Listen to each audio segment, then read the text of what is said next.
what this is all about, is your right to freedom of speech. What made America great is an independent, vigorous press. If a jerk burns a flag, America is not threatened. Political speech is the heart of the First Amendment. For expressing their religious beliefs. Now is the time to make justice a reality for all of God's children.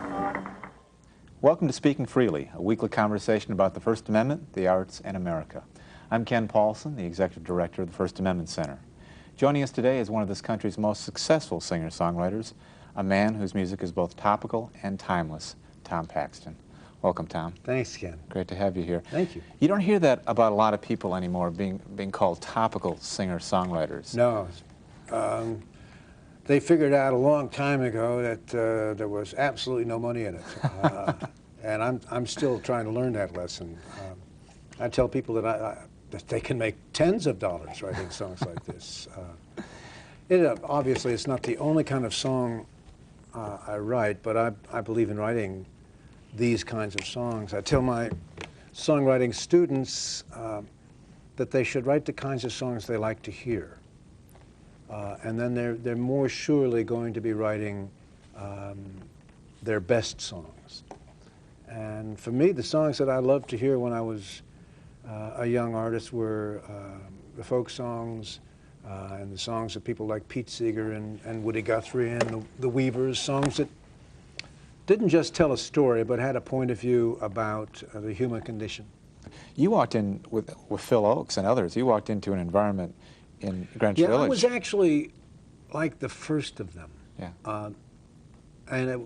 I had no idea of that then, but Dave Van Ronk pointed out to me recently that I was the first one to be actually writing songs a lot since Woody, and of course it was Woody who inspired me. Right. You can really argue that without Woody, none of us would be doing what we do. Without Woody and Pete, surely none of us would be doing. Given your Oklahoma roots, were you exposed to a lot of Woody Guthrie? No. Actually, I grew up in a town called Bristow, which was 26 miles, I think, from Okemah, Woody's birthplace. But I knew nothing of Woody Guthrie until I went to school, to OU. We did know So Long It's Been Good to Know You, because that had been a pop hit song with different lyrics that I think Woody wrote in order to make it more popular. But I didn't know of Woody Guthrie until one day in a record store. There was this folk music thing, Woody Guthrie. And I thought, in those days, you could go and listen to in a booth. So I listened to a little of Woody's album, California to the New York Island. And I thought, what? This guy can't sing at all. This is terrible. Because I was used to hearing trained voices like Burl Ives, you know. I really liked Burl Ives singing, beautiful singing. And here was this rough, kind of flat, hillbilly kind of voice. And I thought, this is not very good. But then, you know, I began to listen to the songs, and then I began to listen to the voice, and I began to hear the man. And so it was not a long transition to becoming a real Woody Guthrie fan. Of course, so I began learning Woody Guthrie songs, you know, like So Long It's Been Good to Know You, and Pastures of Plenty, and This Land Is Your Land, so many that were part of my repertoire, my active repertoire for a long, long time.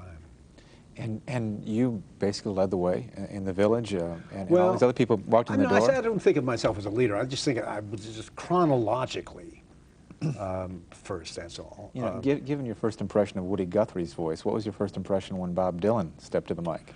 Oh, well, by then my ears were better. You know, my ears were better by then. One night in Greenwich Village, there used to be a club called Gertie's Folk City. So one night, Dave Van Ronk and I, apparently we had already done our 3 songs apiece, and we were sitting there drinking beer, and this scruffy kid in a black corduroy cap, what they called a Huck Finn cap, and a harmonica rack, and I think a Gibson guitar, got up and sang 3 Woody Guthrie songs. And both Dave and I, who were not easy, said, yeah, not bad. this guy's all right. So in next to no time, Bob Dylan was the most talked about, argued about artist in the village. I mean, they were accusing him of being a Woody Guthrie clone, which was nonsense. He didn't sound like Woody Guthrie. Jack Elliott in his early days sounded much more like Woody than Bob ever did. But Bob had a tremendous repertoire of Woody Guthrie songs. He knew Woody Guthrie songs no one else knew. And perhaps when he didn't write them, perhaps Bob did, but who knows? Turned out to be a pretty fair writer. Do you recall your reaction to Dylan's first compositions? Oh, yeah. I liked his writing right from the beginning. And I have to tell you about one night, the Gaslight Cafe where most of us worked was on McDougal Street. And it was down about 8 steps. It was a cellar. It was a coffee house, no booze. It was not a large place at all. Upstairs, on the first floor, in the back, there was a little apartment that the Gaslight rented or owned or something, just kind of a storage room. And we set up a table in there. We had this penny ante poker game that was continuous. And my roommate at the time was a guy named Hugh Romney, who became later widely known as Wavy Gravy. And he was a poet, beat poet. And he had this portable typewriter, or what we would call now a laptop typewriter, that he had left in this room for general use. And so one night I came in early for work, and Bob was in there, tapping, and had just finished this long poem. And he said, "What do you think of this?" So I looked at this thing and I said, "Well, these, wild imagery, what are you going to do with it?" And he said, "Well, I don't know." I said, "Are you going to, put music to it?" He said, "Well, do you think I should?" I said, "Yeah. I mean, because otherwise it's just something to go in some literary quarterly or something. But this way, you have a song out of it." So the next night, Bob never worked at the Gaslight, but he was there a lot and would get up late at night and do a set. And he got up and he sang this new song called "It's a Hard Rain's Gonna Fall." And nowadays, when I hear him sing it, and it gets into like what seems like the 20th minute, I think, did I make the right decision in advising this? No, I'm just kidding. It's a great song. It's to what extent did the political climate of the 60s drive your music? Oh, greatly. Another thing that I hear from young writers now, and they're right, is that they say there's nothing to write about, of course they're wrong. But what they mean in essence is there's nothing huge to write about, such as we had. I mean, in one decade we had a huge social movement, the civil rights movement, which transformed the face of this country. I graduated from a segregated school system. And it didn't occur to us that there was anything wrong. It was, I look back in absolute amazement. I remember seeing whites only signs and all that. And I guess I was brought up properly, because as soon as I became aware of that, I thought, well, that's wrong. That is wrong. And it's a short step from thinking that something's wrong, there's a better way of doing it, to accepting a role in that movement.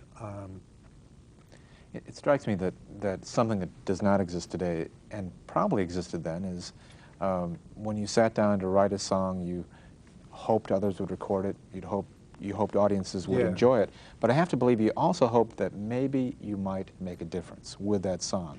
No question about it. I think it's a big leap from thinking that you might make a difference to thinking that you do make a difference, however. I think grandiosity is a short step to thinking that you're that you're a leader instead of a member.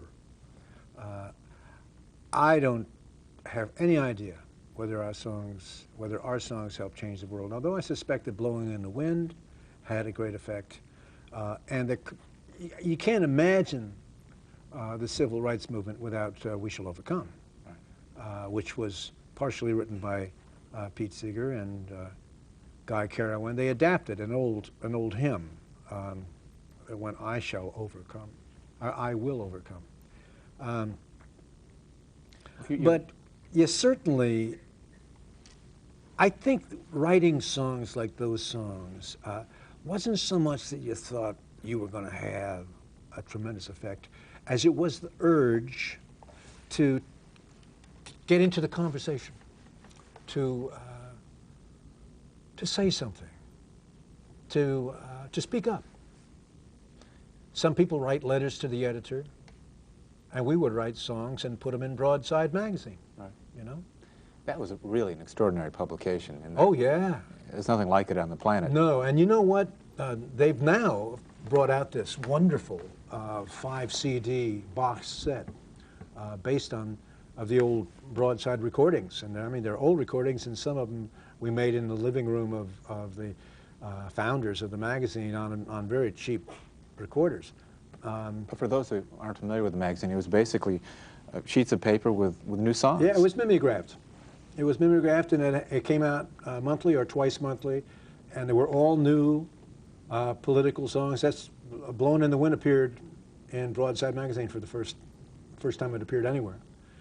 And now they brought out this wonderful box set, and I've thought, you know, with the internet now, and with musical notation software that is so fast, that maybe it's time for someone else, not me, but someone else, to start it up again, you know, to publish more songs like these, because there is no place for songs like these except in the conversation. They're part of the conversation.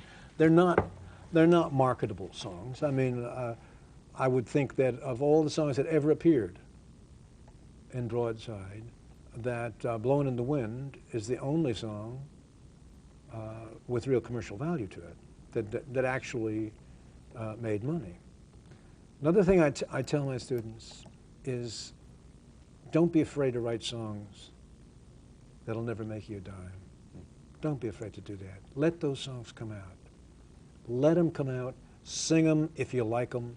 You know, if you really devote yourself to the craft, and dare I say it, to the art, you know, to the calling of writing songs, and think of it as more than a business,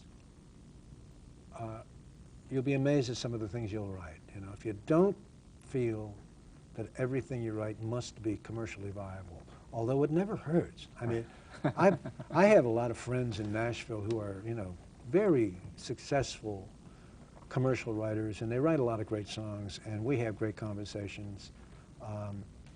And they have a knack that I don't think I have. You know, it's a moot point where if I had moved to Nashville and dedicated myself to writing commercial songs, would I have succeeded? I have no idea. I have to believe that after the 60s, if that drove much of your writing, that there had to be a period where you weren't quite sure what direction to go with your career. I think the audience changed, and yeah, it did. I just kept going, kept working, kept writing songs. I know that the end of that period, or to be more specific, the end of the war in Vietnam, was exhilarating. And then for Phil Oakes, it was, he did feel lost. Because of all of us, Phil was easily the most political, the most radical animal of our crowd. And it was like a huge enemy had just disappeared. And I think it left him feeling at loose ends, wondering what to do. I didn't wonder so much, Ken. To tell you the truth, I had a family. You know, we had kids. I had bills. I kept working. I worked everywhere. I had a good career going for myself in Great Britain and Europe a little bit. I did tours there every year that were very successful. So I kept going. And then, of course, when we got Ronald Reagan, the game was afoot again. I've often said, half-jokingly, you know, if Phil just could have lasted until Ronald Reagan became president, that would have done it. He'd be with us still, you know. Of course, that is to underestimate the power of a thing like depression. Right. But when Reagan came along, there was many more songs to write. You know? So are some presidents more inspirational for you than others? You mean, was Ronald Reagan more inspirational than Jerry Ford? Yes. Yes. Did you ever write a Jerry Ford song? I don't think so. I don't think so. Let's talk a little bit about kids, given your own writing songs for kids. Much of the censorship battles today have to do with protecting young people. Congress gathers together and Sure. they have hearings about violent media. Mm-hmm.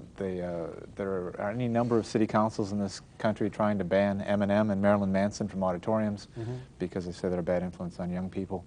And the internet is an extraordinary place, but it also is a place where pornography can pop up at the end of any search.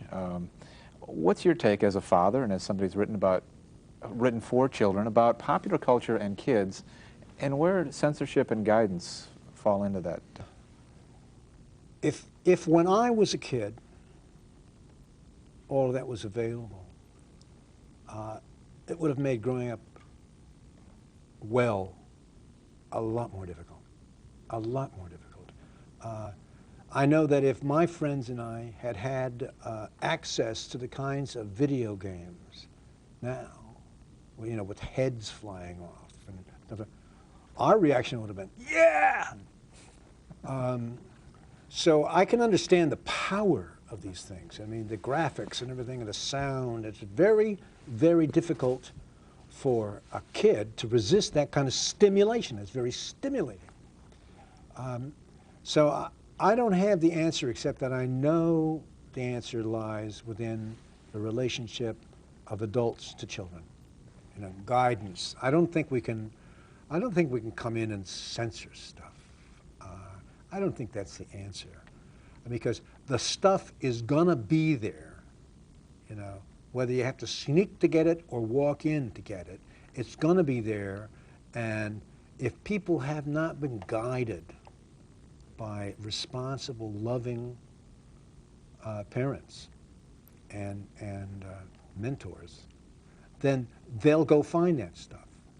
If they're presented with a different worldview, different picture, different example is the main thing, they're more likely to be armed against it. Does the spirit of what you wrote in the 60s continue in any form today with younger artists?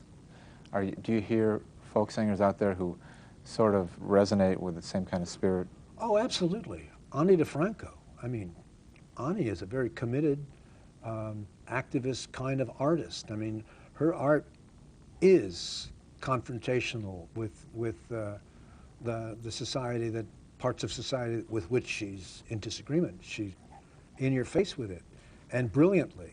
And yeah, there are other people writing topical songs. Not as many as I would like to see, but then, you know, I'm who I am. So, I mean, I can't impose my my own worldview on things. But as I said earlier, I think it would, if we had the medium, if we had another Broadside in some form where songs could be printed and recorded and heard that would address issues, I think you'd see a tremendous outpouring. Because for one thing, the number of young people writing songs is 1 trillion times what it was when I was a kid. I mean, people didn't write songs very much. I mean, only professional songwriters wrote songs. And then, of course, rock and roll changed that. What about what is arguably the most political music today, rap? What's your take on rap? Well, rap is what we used to call talking blues. I mean, the original, the oldest talking blues in country music is,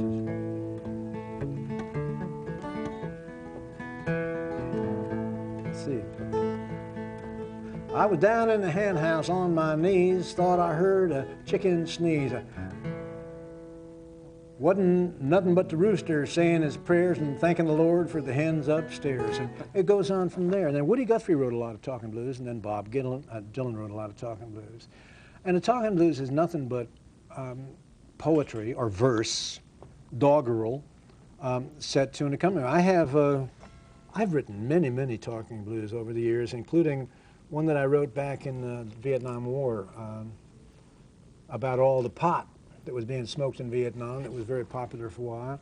But that's a talking blues form. And rap, to me, is a very urban development of the same idea of verse recited rhythmically, which I'm sure is the way the Iliad was first recited rhythmically. And of course, they have added all kinds of techno-pop effects to it, very effectively too. I mean, they're very good at that kind of thing. And yes, it is political. It is political, and it addresses issues that are of importance to its audience. I don't think it's getting much outside its audience, but then neither did we. You know, once again, it comes back to how much effect you have, really. But while I really respect the idea of rap, what I don't like is I don't like the sexism. I don't like the misogyny in it. I don't like the violence. That ain't funny. And it's a horrible example. I mean, this young basketball player who brought out this rap thing is sending a terrible message, I think. So I mean, art can be misused. Right. Thank you for the conversation, and thank you for the concert. It's a pleasure being with you. Our guest today has been Tom Paxton. I'm Ken Paulson, back next week with another conversation about the First Amendment, the arts in America. Hope you can join us then for Speaking Freely. It's a lesson too late for the learning, made of sand, made of sand. In the wink of an eye, my soul is turned. In your hand, in your hand. Are you going away with no word of farewell? Will there be not a trace left behind? Oh, I could have loved you better, didn't mean to be unkind. You know that was the last thing on my mind. You've got reasons aplenty for going. This I know, this I know. For the weeds have been steadily growing. Please don't go, please don't go. Are you going away with no word of farewell? Will there be not a trace left behind? I could have loved you better, didn't mean to be unkind. You know that was the last thing on my mind.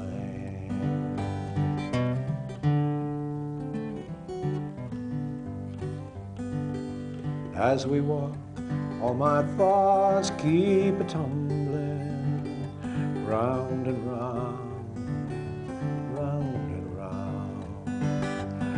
Underneath our feet, the subway rumbling. Underground, underground. Are you going away with no word of farewell? Will there be not a trace left behind? I could have loved you better, didn't mean to be unkind. You know that was the last thing on my mind. As I lie in my bed in the morning, without you, without you. Each song in my breast dies a born, without you, without you. Are you going away with no word of farewell?